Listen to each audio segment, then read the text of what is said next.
Good morning students, कैसे हैं आप सब। उम्मीद करती हूँ आप लोग अच्छे होंगे। आज आपकी वर्कशीट नंबर 20 आई है। इसे अच्छे से लेबल कीजिए, डेट डालिए, सामाजिक विज्ञान क्लास लिखिए, 7th, अपना नाम, अपने टीचर का नाम लिखिए। तो आज जो हम लोगों का टॉपिक है वो क्या है, वायु। वायु माने हवा, है ना। तो आज हम लोग हवा के बारे में जानेंगे। तो चलिए पढ़ना शुरू करते हैं। जब जल पृथ्वी एक विभिन्न जलीयाशों से वाष्पित होता है, यानी कि जब जल यानी पानी विभिन्न जलीयाशु यानी कि समुद्र, नाले, तालाब, झील, नदियाँ, उनसे वाष्पित होता है यानी भाप बनकर उड़ता है, तो ये जल वाष्प बन जाता है, यानी कि पानी का भाप बन जाता है वायु में। किसी भी समय जल वाष्प की मात्रा को आर्द्रता कहते हैं। देखिए, जब कोई जल भाप बन के उड़ेगा, है ना, तो ऐसा तो नहीं है कि वो डायरेक्ट आसमान में चला जाएगा और बादल बन जाएगा। वो पहले हवा में मिलेगा, और जो हवा में पानी होता है, हवा में जो नमी होती है, उसको हम लोग क्या बोलते हैं, आर्द्रता कहते हैं। ओके। जब वायु में जल वाष्प की मात्रा अत्यधिक हो जाती है तो उसे हम क्या बोलते हैं, आर्द्र दिन कहते हैं। देखिए, पानी में हवा में पानी की जो मात्रा है वो हमेशा मौजूद होती है, लेकिन जब वर्षा का मौसम होता है, बारिश का जब मौसम होता है, तो आपने देखा होगा कि पानी में नमी हवा में नमी ज़्यादा आ जाती है। हमारा चेहरा बहुत ज़्यादा ऑयली होने लगता है ना, चिपचिपा, हमारी बॉडी चिपचिपाने लगती है ना। तो वो क्या है कि उसमें जो है पानी हवा में जो है वो आर्द्रता बढ़ चुकी है, और इसे हम लोग आर्द्र दिन कहते हैं। ओके। जैसे जैसे वायु गर्म होती जाती है, इसकी जलवाष्प धारण करने की क्षमता बढ़ती जाती है, और इसी प्रकार ये और अधिक आर्द्र हो जाती है। अब क्या बोलते हैं, जैसे जैसे हवा गर्म होगी तो उसके अंदर पानी को ऑब्जॉर्ब करने की जो क्षमता है वो और बढ़ जाएगी, और इससे क्या होगा, अधिक आर्द्रता हो जाएगी। आर्द्र दिन में कपड़े सूखने में काफ़ी समय लगता है। ऐसे हमारे शरीर से पसीना आसानी से नहीं सूखता है और हमें असहज महसूस करते हैं।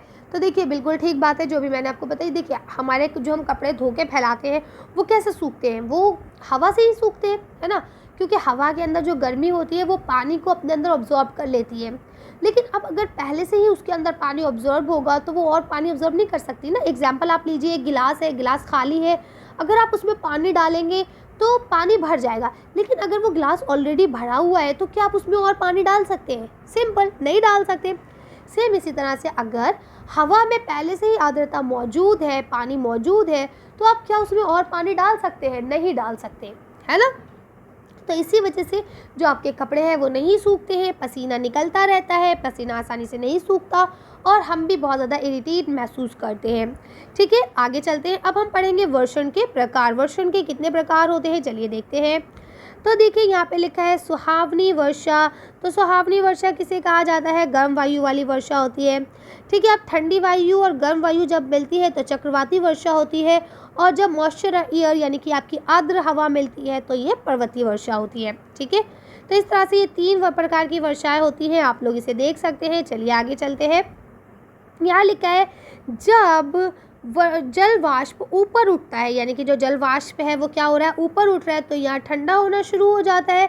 जल वाष्प संगठित होकर ठंडा होकर जल की बूंदें बनता है, और इन्हीं बूंदों और बादल इन्हीं जल बूंदों को एक ही क्या करते हैं, समूह होता है। ठीक है, यानी बादल जो इन्हीं जल बूंदों का समूह होता है। जब जल की ये बूंदें इतनी भारी हो जाती है कि वायु में तैर ना सके, तब ये वर्षण के रूप में नीचे गिर जाती है। तो बिल्कुल क्लियर बात है यहाँ पे कि जो पानी है वो वाष्प बन के ऊपर जाता है, हवा में रहता है, हवा में रहने के बाद वो संगठित होता है, संगठित होने के बाद वो बादल का रूप धारण कर लेता है।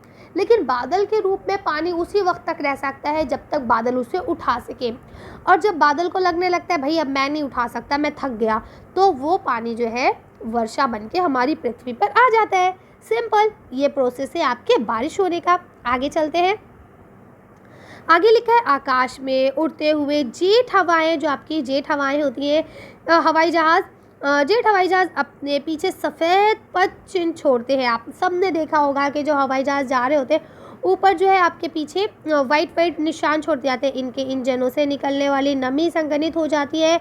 वायु के गतिमान ना रहने की स्थिति में यह संघनित नमी कुछ देर तक पथ के रूप में दिखाई देती है। पथ माने रास्ता। तो आपने देखा होगा हवाई जहाज़ जाता है ऊपर से, तो पीछे एक लकीर छोड़ता जाता है, और कुछ देर बाद वो लकीरें अपने आप गायब हो जाती है है ना। तो ये वही बता रहे हैं। आगे चलते हैं, आगे क्या लिखा है, पौधों तथा जीव जंतुओं के जीवित रहने के लिए वर्षा बहुत महत्वपूर्ण है। और ये एक सच्ची हकीकत है कि अगर वर्षा नहीं होगी तो पानी संग्रहित नहीं होगा। ये एक चक्र है। देखिए अल्लाह ने, गॉड ने, नेचर ने, प्रकृति ने जो भी नियम बनाए हैं वो कहीं ना कहीं हमारी भलाई के लिए बनाए हैं। अगर वर्षा नहीं होगी, पानी संग्रहित नहीं होगा तो पानी प्योरीफाई नहीं होगा, है ना। तो ये सारी चीज़ें हैं, जो भी चीज़ बनाई गई है उसका कहीं ना कहीं अपना कुछ ना कुछ मकसद रहा है। तो वही बोलते हैं कि पौधों के लिए भी बहुत ज़रूरी है पानी का संग्रहित होना। इससे धरती को ताज़ा जल प्रदान होता है। यदि वर्षा कम हो तो जल की कमी तथा सूखा हो जाता है, ये आप सब जानते हैं। इसके विपरीत अगर वर्षा अधिक होती है तो बाढ़ भी आ जाती है। ऐसा नहीं है कि किसी चीज़ की कमी हमें नुकसान करती है और अति नहीं। कमी भी नुकसान करती है और अति भी नुकसान करती है ना। अब आपने एक गोलगप्पा खाया, आपका दिल करेगा भाई 2 और खा लें, ठीक है। अगर नहीं खाएंगे तो आपका दिल लगेगा खा लेना चाहिए, है ना। लेकिन वही आपने अगर 50-60 खा लिए तो फिर क्या होगा, फिर आपको उल्टी शुरू हो जाएगी, वॉमिटिंग करेंगे आप, है ना। तो जहाँ किसी चीज़ की कमी बुरी है वहीं उस चीज़ की अति भी बुरी है। ओके, चलिए आगे चलते हैं। तो देखिए यहाँ, अब उम्मीद करती हूँ आपको वर्कशीट समझ में आ गई होगी। ये वर्कशीट यही हम लोग को ख़त्म करनी है। आप क्वेश्चन आंसर्स वगैरह देख लेते हैं। तो पहले यह लिखा है, क्या आप जानते हैं वर्षण के दूसरे रूप हिम समेत वर्ष तथा ओला भी होता है। आपको ये बात बिल्कुल पता होगी कि जो वर्षण है वो पानी के रूप में गिरता है, ये तो हम सब जानते हैं। लेकिन कहीं ना कहीं ये आपका हिम, बर्फ़ के गोले में, या फिर जो आपके ओले वगैरह गिरते हैं उसके रूप में भी ये गिरता है, ठीक है। बहुत सिंपल शब्दों में हम कहें कि पानी सिर्फ पानी के रूप में नहीं, जमी यानी ठोस अवस्था में भी गिरता है, जिसे हम बर्फ़ या ओले कहते हैं। अब देखिए यहाँ आपको प्रश्न उत्तर दिए गए हैं। निम्नलिखित प्रश्नों के उत्तर दीजिए। पहला प्रश्न लिखा है, वर्षा के प्रकारों का वर्णन कीजिए। चलिए देखते हैं। आप लिख सकते हैं कि वर्षा के 3 प्रकार होते हैं। कौन कौन से होते हैं?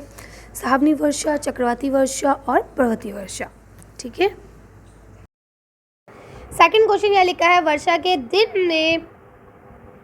दिनों में क्या होता है, गीले कपड़ों को सूखने में अधिक समय क्यों लगता है। चलिए इसका आंसर देखते हैं कि ऐसा क्यों होता है।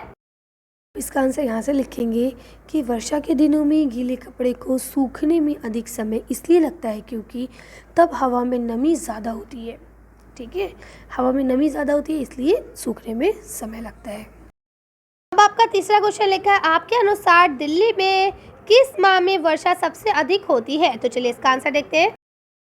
तो आप लिखेंगे हमारे अनुसार सबसे ज़्यादा जो है दिल्ली में बारिश अगस्त के माह में होती है, ठीक है। अब यहाँ आपका चौथा क्वेश्चन है, वर्षा के दिनों में आपके द्वारा अनुभव की गई किसी महत्वपूर्ण घटना का वर्णन कीजिए।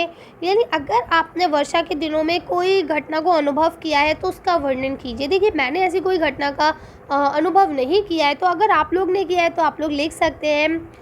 वैसे मुझे वर्षा पसंद है, बारिश मुझे पसंद है, लेकिन मुझे बिजली के जो चमकना है ना उससे बहुत डर लगता है, तो मैं कभी भी बारिश को एंजॉय नहीं करती हूँ। मैं हमेशा बारिश के होने के बाद फटाफट अपने रूम में चली जाती हूँ। तो अगर आप लोग ने कुछ एंजॉयमेंट किया है तो आप लोग उसे खुद से लिखेंगे। ये क्वेश्चन मैं आप लोगों को नहीं कराऊंगी, इसका आंसर आप लोग खुद देंगे। चलिए तो आज की वर्कशीट को हम लोग यहीं ख़त्म करते हैं। आज की वीडियो में बस इतना ही। अगर आपको हमारी वीडियो पसंद आई हो तो प्लीज़ इसे लाइक और शेयर करें। अगर अभी तक आपने हमारे चैनल को सब्सक्राइब नहीं किया तो प्लीज़ हमारे चैनल को सब्सक्राइब करें। Thank you for watching.